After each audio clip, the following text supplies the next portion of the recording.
The story will focus on a 9-year-old boy named Douglas, who lives in a pretty tough family. His brother and father are known to engage in dogfighting gambling, which is the family's main source income. The two of them would often make their dogs, starving a few days before a match, in order to make the dogs more fierce and aggressive. And that really concerned Douglas.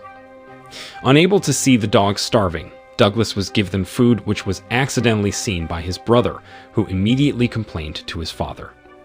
As a result, the father was furious and locked Douglas in a cage with the dogs. The mother didn't have enough strength to fight back. Instead, she often received violence from her fierce father.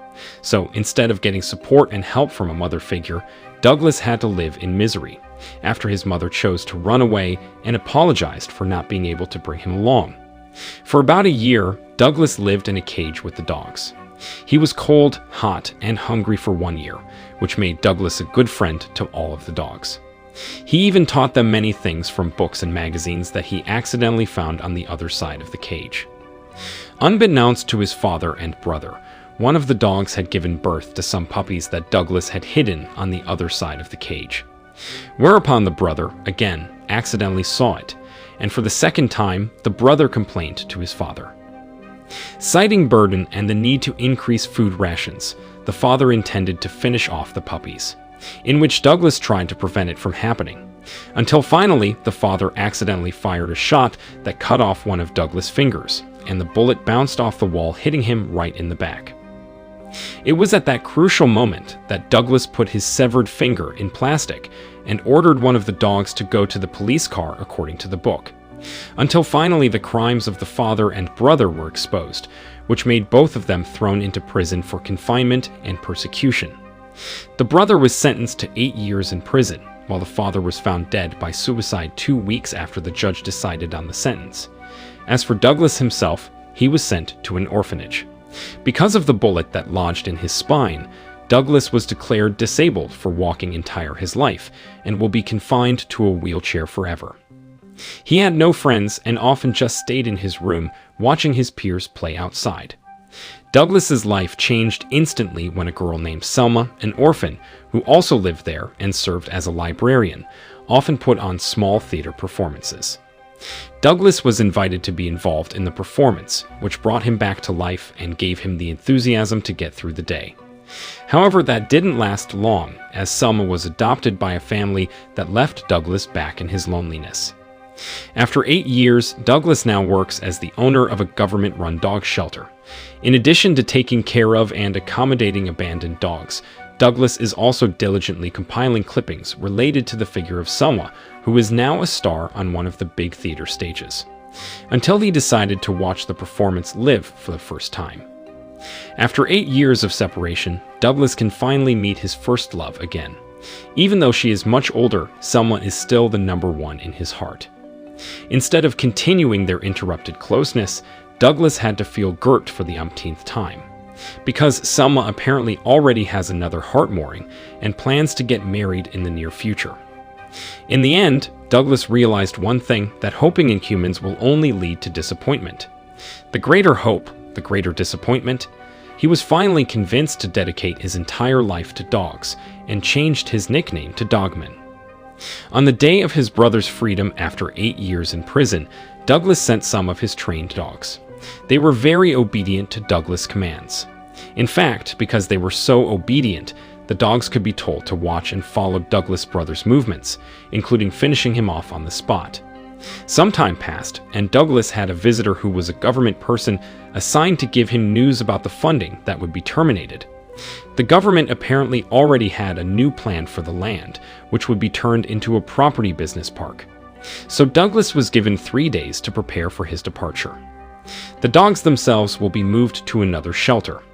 As for Douglas himself, due to his excellent track record, the social services might give him a better job. However, Douglas chose to take the dogs to their new home, which was a long-abandoned former school building. Rather than part with the dogs, Douglas took them elsewhere and started all over again. Needing money to survive, let alone feed his dogs, Douglas started looking for work in the area. Of the many places he went to, none of them would accept him for work because of his disability. Until one night, at a club where transvestites performed, Douglas, with all his limitations, persuaded the manager to let him perform there. He asked to be given just one chance to prove it. With the theater basics that Selma had taught him at the orphanage, Douglas was confident that he could entertain many people. And as for his handicapped condition, Douglas again assured that he could stand upright for a few minutes, albeit without moving at all. Because of the help of the club members, Douglas was finally given the opportunity to perform once. The two kind transvestite friends sincerely helped Douglas to stand up before he began to sing. And it turns out that Douglas has a very good theater singer's voice, which once again cannot be separated from the intervention of Selma, who regularly trained him at the orphanage. So, the audience, including the manager, gave him a huge round of applause. Douglas, who had been standing for more than 2 minutes, began to falter, but he was saved by two clubmates who were waiting for him at the side of the stage. A few months after being officially accepted as an entertainer at the club, Douglas was seen baking a cake with the help of the dogs, who were so smart that they could bring each ingredient according to what Douglas told them to do. It was as if they could understand what Douglas sang. Eventually, Douglas realized one thing, that his ability to communicate with the dogs and the loyalty they showed could be used for something bigger than this. In the name of justice for the poor, Douglas using his loyal dogs to steal from the rich. With no elaborate plans and no disguises, the dogs were able to easily break into the home of an official lady and steal her precious necklace. From then on, Douglas began to routinely seek out new targets, which were rich people and mostly officials who were suspected of corruption. His name as the Dogman became known by the surrounding community, who supported him because of the money he often gave away. One day, a young man came to the Dogman's places. He saw a guard dog guarding the entrance. At first, the young man wanted to give up, but he was determined to enter in order to make his point. It turned out that this young man was the son of one shop owner in the area. He received orders from his mother to confide in about a group of thugs who have recently been troubling residents, especially small traders. His purpose for coming here was to ask Douglas or Dogman for help, so that the thugs would no longer extort small traders in this area. And this is the boss of thugs who has a vision and mission to control this city. Then Douglas, who had disguised himself as a sissy, sent one of his dogs to give the boss a cell phone. When he picks it up, suddenly another dog comes and immediately attacks the thug boss. Yes, Douglas sent another dog to intimidate the boss by biting his groin. Then Douglas asks the boss to leave immediately and not disturb the peace of the city, if he doesn't want his genitals to be devoured by the dog. Finished with the thugs, the scene switches to the official's women who had stolen Douglas' necklace. It turns out that the necklace is a valuable necklace, which has been insured. So the insurance company sends an agent or detective to investigate the truth of this theft case.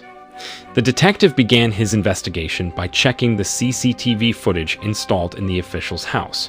Instead of getting a picture of the perpetrator of the theft, the detective instead found several dogs entering the house, and one of the dogs was seen coming out carrying the necklace. That's when the detective remembered another theft case that involved dogs as the culprit, and after being matched, he was finally 100% sure if these dogs were the culprits. Even when traced further, there is one CCTV footage of the street that shows a man in a wheelchair leading his dogs. Thus, the theft committed by Douglas was revealed. It didn't take long for detectives to find the location where Douglas used to perform, where the detective pretended to be a fan of Douglas. He even invited him to dinner, but Douglas, who was still normal, politely refused so that there would be no misunderstanding. Not giving up so easily, the detective followed Douglas home after work. He slowly walked into the old school building and pointed his gun at the guard dog at the entrance. Seeing his dog in danger, Douglas quickly opened the door and let the detective in. Once inside, the detective immediately stated his purpose for coming here, which was to retrieve his client's precious necklace, and without much ado, Douglas told him where the necklace was kept. Instead of leaving immediately, the detective makes a big mistake when he falls into Douglas' trap of inviting him to dinner. He didn't realize that there were two dogs on his left and right, ready to pounce on him. Finished with the detective, Douglas had another uninvited guest the next day. It turned out to be the thug boss and his troops, who had come to avenge the incident. They knew where Douglas was, because the young man who had asked for help was forced to tell them this location. The young man was threatened with death if he did not reveal his location. Douglas, who was getting ready to go to work, finally found out about their arrival after hearing the shots fired by the boss at the young man. So Douglas immediately ordered the dogs to prepare to fight against these thugs. The atmosphere immediately turned tense when one by one these thugs were taken down. In a different place, where Douglas seems to have predicted the possibility of this moment. When one of the thugs went into the toilet, and apparently he was stung by the electricity that had been prepared, and the boss was immediately worried when he realized all his troops were gone, so he quickly contacted his men who were still outside the building to immediately enter and bring heavy weapons. Douglas was finally knocked down after the boss opened fire on the surrounding area with his heavy weapons, just as the boss had lost all his men. Douglas crawled back into his personal space, followed by the boss who was ready with a gun in his hand. Realizing that there was nowhere to run, Douglas chose to sit on his wheelchair while drinking his drink. He said that he would die if it was God's will. It turned out that God seemed to still give Douglas a chance to live when the gun used by the boss ran out of bullets. So it was Douglas' turn to attack by telling his dog to pounce. Since this place was no longer safe, Douglas decided to find a new place by taking the dogs in a caravan. However, his adventure had to come to an end after some police officers conducted a joint raid that found Douglas still in his makeup show with several dogs inside. Once in the police car, Douglas told the dogs to run as far away as possible, before finally he was taken by the police for further interrogating about what had happened. A psychologist named Dr. Evelyn was assigned to examine Douglas' psyche. The two of them had a long and in-depth conversation about the background of Douglas' life, including the series of events that Douglas had lived through. With great honesty, Douglas told her in detail about the suffering, violence, betrayal, and disappointment that had befallen him. In essence, Douglas has lost his faith in humans, to the point where he thinks his dogs are better than all of them. What's more, Douglas has the ability to communicate with dogs, which allows him to understand how dogs feel more than how people feel. Douglas knew that he would be punished severely for the slaughter of the thugs. But again, Douglas can only surrender even if he has to be sentenced to death, because every soul will feel death. Shortly after Dr. Evelyn left, Douglas had a plan of his own. His dogs that ran away didn't really run away from him. Instead, they were on a mission to recruit other dogs across the city, inviting all to join the pack and serve Douglas, who was the only human who could understand them. So when the time came, they broke into the police station and then taken down the guards, including giving Douglas the key to the iron giblets so that he could break free. With this escaping mission accomplished, the movie ended.